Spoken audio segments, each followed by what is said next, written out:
കൃഷ്ണ ഗുരുവായൂരപ്പ ശരണം. ഗുരുവായൂരപ്പൻ്റെ ഉച്ചപൂജ കളഭാലങ്കാരം കഴിഞ്ഞു, നട തുറന്നു. അപ്പോൾ നമുക്കെല്ലാവർക്കും ഗുരുവായൂരപ്പനെ കാണാൻ വേണ്ടി പോകണ്ടേ. ഇന്ന് ഗുരുവായൂരപ്പന് ഉദയാസ്തമന പൂജ ഉണ്ടായിരുന്നു. വെള്ളിയാഴ്ചയല്ലേ, ഈ ആഴ്ചയിലെ അവസാനത്തെ പൂജ ആയിരുന്നു. അത്യാവശ്യം നല്ല തിരക്ക്, ഉദയാസ്തമന പൂജയുടെ തിരക്കാണ്.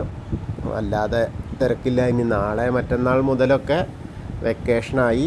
ഇനി തിരക്കിൻ്റെ ആ ഒരു ലോകത്തിലേക്ക് വീണ്ടും പ്രവേശിക്കാം. കാരണം ഇനി വരുന്ന 2-2.5 മാസം തിരക്കുകൾ തന്നെയാണ്.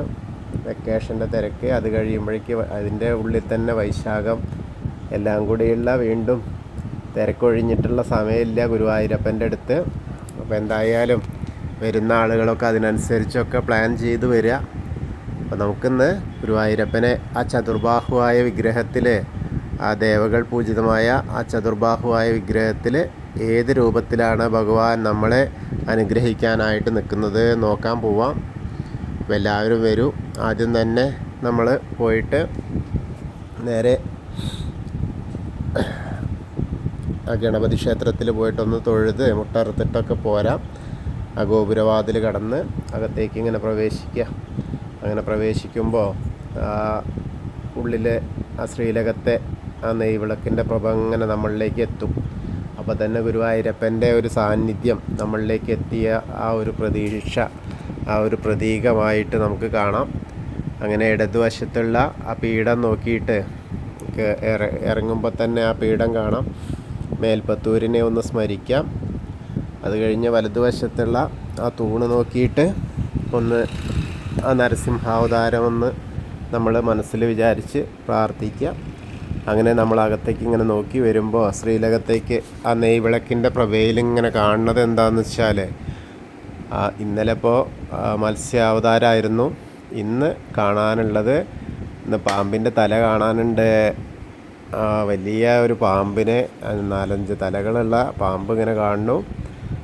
പാമ്പിനെ വളരെ മനോഹരമായിട്ടുണ്ട്. കാളിയ സർപ്പം, കാളിയ ദർപ്പമകറ്റുന്ന രൂപത്തിലാണ് ഇന്നത്തെ ഭഗവാന്റെ ഉണ്ണിക്കണ്ണൻ്റെ നിൽപ്പ്. ചെറിയൊരു ഉണ്ണി ഓടക്കുഴലൊക്കെ ഇങ്ങനെ പിടിച്ച്, ഒരു കയ്യിൽ വാലൊക്കെ പിടിച്ച്, കാളിയൻ്റെ വാലൊക്കെ പിടിച്ച് ആ പത്തിക്കിട്ട് ഓരോ ചവിട്ട് ഇങ്ങനെ കൊടുത്ത് നൃത്തം ചെയ്യുന്ന രൂപത്തിലാണ്. അഹങ്കാരത്തിന് ഓരോ ശമനം വരുത്തുന്ന ആ ഒരു രൂപമാണ് ഇന്നത്തെ. അപ്പോൾ അത് വളരെ മനോഹരമായിട്ടുള്ള ഒരു കാഴ്ചയാണ്. എല്ലാവർക്കും സന്തോഷമായിട്ടുള്ള ഒരു കാഴ്ച. കാരണം അഹങ്കാരത്തിനാണല്ലോ അത്രയും ജനങ്ങളെ ബുദ്ധിമുട്ടിച്ചിരുന്ന കാളിയനെ ആ പൊന്നുണ്ണി ചെന്നിട്ട് ചവിട്ട് കൊടുത്ത് നൃത്തം ചെയ്ത ആ ഒരു കാഴ്ച, ആ കാളിയ ദർപ്പമകറ്റുന്ന ആ ഒരു കാഴ്ചയാണ് ഇന്നത്തെ കളഭാലങ്കാരത്തിലുള്ളത്. വളരെ മനോഹരമായിട്ടുള്ളൊരു ചാർത്താണ്. അങ്ങനെ കൈവളകൾ കാണാനുണ്ട്, കാൽത്തളകൾ അണിഞ്ഞിട്ടുണ്ട്, അരയിൽ കിങ്ങിണി കാണാനുണ്ട്. ഒരു കയ്യിൽ പാമ്പിൻ്റെ വാലുമുണ്ട്, മറു കയ്യിൽ പൊന്നോടക്കുഴലും ഉണ്ട്. അങ്ങനെ ഉള്ള കാഴ്ച. പീലി തിരുമുടി കെട്ടിയിട്ടുണ്ട്, കിരീടമൊക്കെ വെച്ചിട്ടുണ്ട്, പീലി കളഭം കൊണ്ട് ചാർത്തിയിട്ടുണ്ട്. തിരുമുടിമാല 2 ഉണ്ട്, തെച്ചിയും തുളസിയുമായിട്ടുള്ളതും ഒരു താമരമാലയും. അതുപോലെ ഉണ്ടമാലകൾ 2 ഉണ്ട്. തുളസി മാലയുണ്ട്, തെച്ചിയും വെളുത്ത പൂവും താമരയായിട്ടുള്ളതും. അങ്ങനെ 2 ഉണ്ടമാലകൾ കാണാനുണ്ട്. വളരെ മനോഹരമായ ഒരു കാഴ്ച. അപ്പോൾ നമ്മൾ എല്ലാവരും ഇപ്പോൾ ഗുരുവായൂരപ്പൻ്റെ ശ്രീലകത്തേക്ക് ഇങ്ങനെ ആ സോപാനപ്പടിയിൽ നിന്ന് നോക്കുകയാണ്. അപ്പോൾ എല്ലാവരും മനസ്സിൽ പ്രാർത്ഥിച്ചോളൂ. ഗുരുവായൂരപ്പൻ്റെ എന്നെ ശ്രവിക്കുന്നത് ഏത് സമയത്താണോ ആ സമയത്ത് ഗുരുവായൂരപ്പൻ്റെ തിരുമുമ്പിലാണ്, ഗുരുവായൂരപ്പനെ കാണുകയാണ് എന്നുള്ള ഒരു ചിന്ത മനസ്സിലേക്ക് എത്തിയാൽ തന്നെ നമ്മുടെ മനസ്സ് ഗുരുവായൂരെത്തി. ഗുരുവായൂരപ്പൻ്റെ തിരുമുമ്പിൽ നിന്ന് ദർശനം നടത്തുന്ന പ്രതീതി എല്ലാവരിലേക്കും ഉണ്ടാവും. അങ്ങനെ തൊഴുത് നമ്മൾ പതുക്കെ അങ്ങനെ ഇറങ്ങുകയാണ്. അങ്ങനെ ഇറങ്ങുമ്പോൾ ആദ്യം തന്നെ കാണാം ഒരു ബലിക്കല്ല്. ആ ബലിക്കല്ല് അഗ്നികോണിലേക്ക് നോക്കി, ആ തൂവുന്ന ബലിക്കല്ല് നോക്കി തൊഴുതു. പിന്നെ തിടപ്പള്ളിയിലേക്ക് ഭഗവാന് പൂജ, അതേപോലെ നേദ്യം തയ്യാറാക്കുന്ന ഗണപതി ഹോമം നടത്തുന്ന തിടപ്പള്ളി നോക്കി തൊഴുതു. അങ്ങനെ നമ്മൾ ഇങ്ങോട്ട് തിരിഞ്ഞു നോക്കിയാൽ, പടിഞ്ഞാട്ടെ ആ ഭാഗത്തേക്ക് നോക്കിയാൽ, ഭണ്ഡാരത്തിൻ്റെ അടുത്തേക്ക് നോക്കിയാൽ ആലിലയിലുള്ള ആ പൊന്നുണ്ണിക്കണ്ണനെ കാണാം. ആ പച്ച കളറിലിങ്ങനെ വരച്ച് വെച്ചിട്ടുണ്ട്. അപ്പോൾ അത് കാണാം. പിന്നീട് നമ്മളിങ്ങനെ സപ്തമാതാക്കളെ കണ്ടു തൊഴുതു. അങ്ങനെ വിഘ്നേശ്വരൻ്റെ അടുത്ത് വരികയാണ്. വിഘ്നേശ്വരൻ്റെ അടുത്ത് വന്നിട്ട് കൊമ്പും തുമ്പിക്കൈയും ഒക്കെ ആയിട്ട് ഇങ്ങനെ ശീവേലി പട്ടം ഇതൊക്കെ ആയിട്ട് അങ്ങനെ ഇരിക്കണം. നല്ല നെറ്റിപ്പട്ടമൊക്കെ വെച്ചിട്ടാണ്. വളരെ മനോഹരമായ ഒരു കാഴ്ച. ഏകദന്തം മഹാകായം തപ്തകാഞ്ചന സന്നിപം ലംബോദരം വിശാലാക്ഷം വന്ദേഹം ഗണനായകം. അത് കഴിഞ്ഞ് സരസ്വതി ദേവീനെ കണ്ടു തൊഴാം.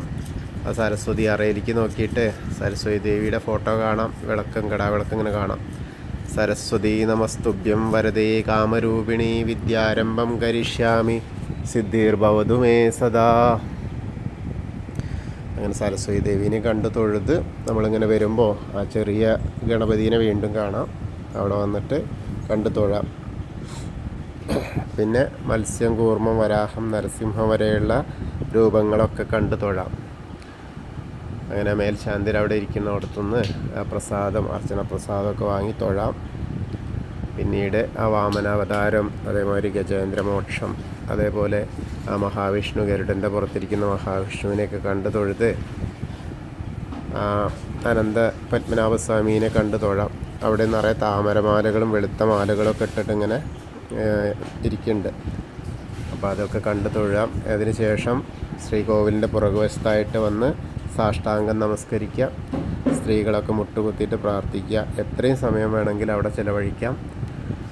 പൂജ വരെയൊക്കെ സമയമുണ്ട്. അതുകൊണ്ട് നമുക്ക് പ്രാർത്ഥിക്കാനുള്ള സമയം ഇഷ്ടം പോലെയാണ്. അത് കഴിഞ്ഞാൽ നേരെ ബാക്കിയുള്ള ദശാവതാര വിഗ്രഹങ്ങളൊക്കെ കണ്ട് മുരുകനെയൊക്കെ കണ്ട് തൊഴുത് വരാം. അത് കഴിഞ്ഞാൽ ഹനുമാൻ സ്വാമിയുടെ അടുത്ത് വരാം. ഹനുമാൻ സ്വാമിയോട് കണ്ട് പ്രാർത്ഥിക്കാം.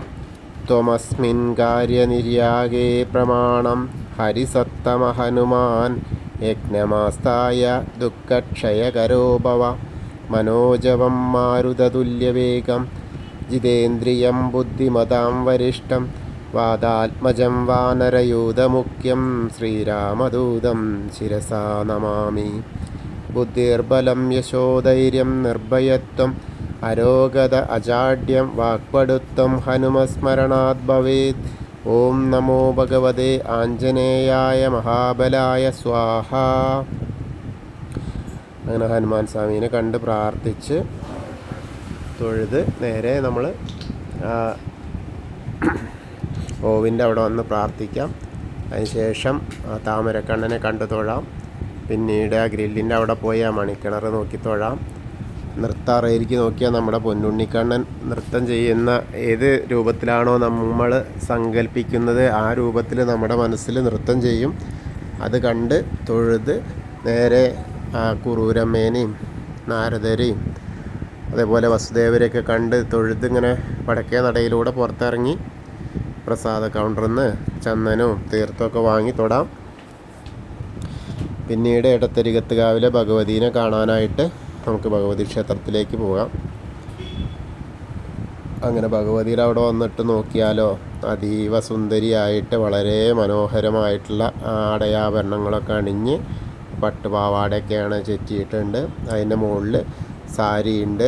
നല്ല പട്ട് സാരിയൊക്കെ ഉടുത്ത് വളരെ മനോഹരിയായിട്ട് അമ്മ നമ്മളെ കാത്തിരിക്കുകയാണ് ഭക്തരെ അനുഗ്രഹിക്കാനായിട്ടേ. അപ്പോൾ എടത്തരികത്തുകാവിലെ അമ്മേനെ പ്രാർത്ഥിക്കാം. സർവമംഗളമാംഗല്യേ ശിവേ സർവാർത്ഥസാധികേ ശരണ്യേ ത്രയംബകേ ഗൗരി നാരായണി നമോസ്തുതേ.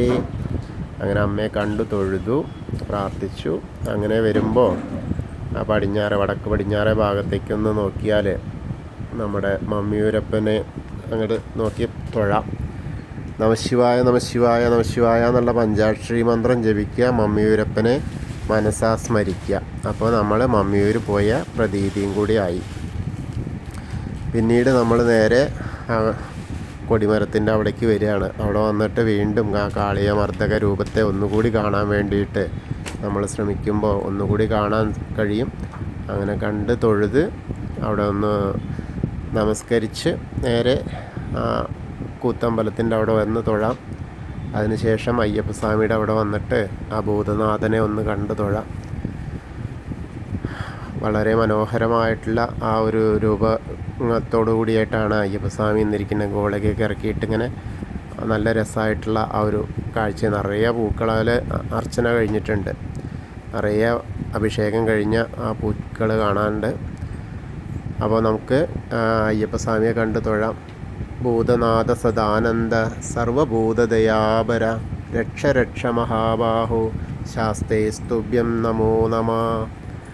അങ്ങനെ കണ്ട് തൊഴുത് പ്രദക്ഷിണമായിട്ട് വന്ന് പടിഞ്ഞാറ നടയിലേക്ക് വന്ന് ദീപസ്തംഭത്തിലെ വേണുഗോപാല സ്വരൂപം കണ്ടു തൊഴാം. അതേപോലെ ഒന്ന് പുറകോട്ടിറങ്ങി നിന്നാൽ ആ കൊടിമരത്തിൻ്റെ മുകളിലേക്ക് നോക്കിയാൽ ഗരുഡധ്വജനെ കാണാം. ഗരുഡധ്വജനെയും കണ്ട് തൊഴുത് അപ്പം ഇന്നത്തെയും നമ്മൾ ഉച്ചപൂജ കളഭാലങ്കാരമൊക്കെ കണ്ടു ഗുരുവായൂർ വന്ന് തൊഴുത പ്രതീതി എല്ലാവരിലേക്കും എത്തും. കൃഷ്ണായ വാസുദേവായ ഹരയേ പരമാത്മനെ പ്രണതക്ലേശനാശായ ഗോവിന്ദായ നമോ നമ. ഹരേ കൃഷ്ണ. ഗുരുവായൂരപ്പാ ശരണം.